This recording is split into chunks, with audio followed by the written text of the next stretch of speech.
Right, chimbonyatsonditeerera natsondoda kuti unatsonditeerera inzwa ndakuita sendiri kutaura chimhanya because zviri panapa ndezveupenyu hwanhasi nehwamangwana neupenyu hunouya nditi kazhinji kana nichitaura nyaya dzakanyanyokosha ndinowanzomhanya kungoti chiri poripotyo munyaya yangu so kuno kwandiri kunoku vazhinji vanokuziva kuti kunonzi kuruwa pageorge anditi pakona apo panonzi pageorge parobot repageorge ipo paipai pane zvandinoda ndinge ndinokuzivisai zvakakosha especially avo vari kushanda vachida kugadzira ramangwana revana vavo revazukuru remhuri dzinouya anditi kana kune chinhu chakakosha muupenyu hwemunhu teeraini sekuru kuva neland, a piece of land ine zita rako iwewe. Kana kune chinhu chakakosha kuva nemusha waunoti musha uyu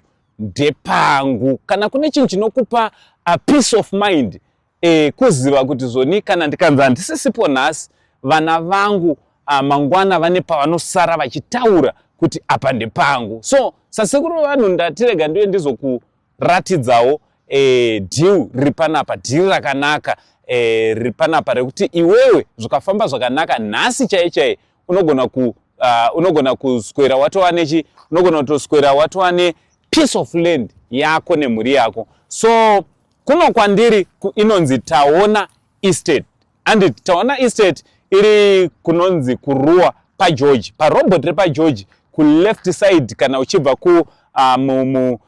kuHarare ndo pane land yandiri kutaura nezvapo anditi so inzwaika teererai mundinzwisise.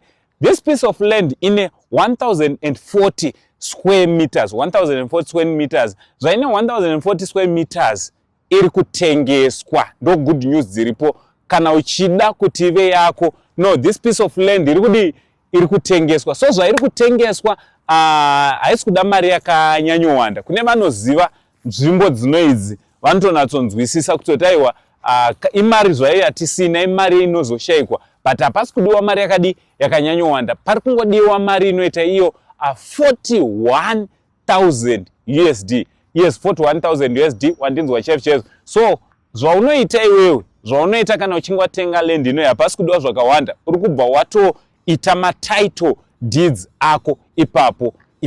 Uri kubva watongo transferwa kubva kumapepa evaridzi venzvimbo inoyi kana kuti venharaunda inoyi uchitoita matitle deeds ako ipapo kureva kuti panozovira zuva wapedza kutenga this piece of land unenge watova zvakare nepeace of mind yekutoziva kutoti aiwa value yemari yangu ndakuiona. So zvapakanakira panapa ndezvekuti chekutanga chamunotarisa imimi kuti pane magetsi here. Ndinofunga muri kuriona pore magetsi kureva this place is ready kuti inge iri inovakwa zvakare.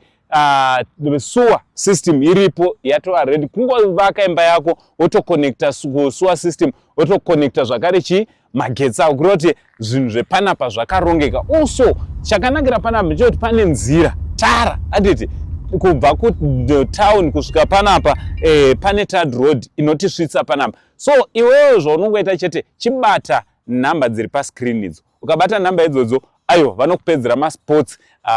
Izvi zvandiri kuita panapa zviri verified. Vakomana vandiri kuti mutaure navo panapa vari authentic when it comes to nyaya yekutengesa land, kana iri nyaya yekuti vange vari vanokuitai kuti musari muchifara nemhuri dzenyu. Aiwa ndokubasa kwavo. Saka ini sekuru vevanhu ndikaona zvimadhiri zvakanaka kudai ndinoda kuti ndipote ndichikuzivisai vazukuru vangu. Andizive musha unoyu kana wazovaka zvakanaka ndinotozouyawo panapa. Sewo ukauya ukavaka panapa unenge waita munyama because tiri pana Mutare road. Ndikangoda kudarika nepanapa chete kone nepamba pako ndoya ndozomwa mvura. Ndikangoda kudi kone nepamba pako ndobva ndazomwa mvura. So iwe uya uzotora land inoyi akosendi vanotaurisa kuzama kuti uone chinhu chakanaka panapa. Yes, ndoda kuratidza futi kumwe. Saka mira ipapo tinoona zvakare pamwe. Right. Saka panapa pandiri panapa handiti same area Tawona estate. So panapa pandiri pane 1040 1700, yes, 1700 square meters. Yes, 1700 square meters dzandauya kuzoona panapa. Inzwa izvi, ndine vazukuru vangu vamwe vari kudiaspora, vari kunze kwenyika. Vazukuru vangu vari kwana UK, ana Australia, ana South Africa, vari kunana US, zvichidaro Canada. Vane shungu dzekuti aiwa toda kuti tinge tiri tinoita something tiri kumba, toda kunge tiri tinoita something kupi kuZimbabwe. Inzwazve, imwe nzira yekuchengetedza nayo mari inzira yeland. Uri kuona land inoyi, ukatenga land yako 1700 square meters, unenge wainvesta muchinhu chino appreciate. We all know kuti zvoni ukatenga motikari, the day yaunongotenga motikari yako waitenga 40,000, motikari yako inobva yatotanga kudepreciate. Ipapo the moment yaunongoifambisa inotanga kudepreciate. Ukada kuzoitengesa after a week, ukada kuzoitengesa after some days, some months, motikari yako inenge isingachatengwe neprice yawakaitenga nayo. But land manje zvayakanakira, land sei iri panapa iri kuita 65,000 USD. Yakanakira kuti zvoni kana uchinge watenga this piece of land for 65,000 USD, wotaiwa inini handisi kuda kuita development yakakura sterek pa this piece of land. Handina mari yakawanda kuti ndibve ndangoti chiri potyo ndibve ndaita something. Zvaunoita iwewe, unokwanisa kungovaka ka cottage wesa munhu anenge aripo. Remember kuti land inoi uchingobva kuitenga uri kubva watoita ma title deeds. Ndo chimwe chinhu chakakosha. Uchingobva utenga this piece of land, uri kutoenda wakabata ma title deeds ako. Saka zvakanakira ndezvekuti iwe unenge wani ma title deeds, ako, wakutokwanisa kutoita rimwe business, wakutokwanisa kana kutonotora loan ku bank wekutoita ma developments, anditi. So team riri ku diaspora, anditi, there's no place like home. There's no place like home. Ichocho ndo chokwadi. And I know very well kuti izvozvi December asvika, vamwe muri kuuya kuzodadirwa nevamwe vasinombobvira wabuda muno muZimbabwe vakatenga ma piece of land vakavaka. Pamunouya muchasurprisewa muchiona ko makatovaka zimansion renyu, ko zvakazo muri kutoita development. Moyo wenyu uri kubva wadenwa. So chandiri kukurudzirai vazukuru vangu, musadenwa zvichipera zvakadaro. Batai nhamba dziri pa screen, mobva mabatsirwa kuti munge muri munowana this piece of land iri panapa iri kuita for 65,000 USD. I know it's a lot of money, but zvekuti uinvest for your kids, for your grandkids, for your great kids, iyi land yakanaka inoi inoti nyango ruzevha rwese, musha wese unouya ukagara pana, because this is 1,700 square meters. Kwedu kulocation tinogara ma 220 240 square meters. So imagine kuti panapa the whole family, the whole village can come and fit here. Anditi, aiwa insa sekuru vanhu ka, ndinoda kuti muite zvinhu zvakanaka. Ndinoda kuti uite zvinhu twako. Mwari kana achikomborera achizarura mikana wekuti wawanawo mari, tengawo piece of land. Uchaona vazukuru vevazukuru, zita rako rinosara riripo apa. Kunyange ukafa iwewe, nyange ukanza usisipo, still unoramba uripo because of this. Mashoko only the wise will listen. Kana sekuru vane wisdom wachitaura. Ande ndonokuradza right. So kuside kunoku, I know kuti ndine vazukuru vangu vamwe vanenge vachida ma stands asina kunyanyokura se ma 1,700 ma 1,040. Kunoku manje kune ma 600 square meters nema 800 square meters nemutengo wakanaka chaizvo.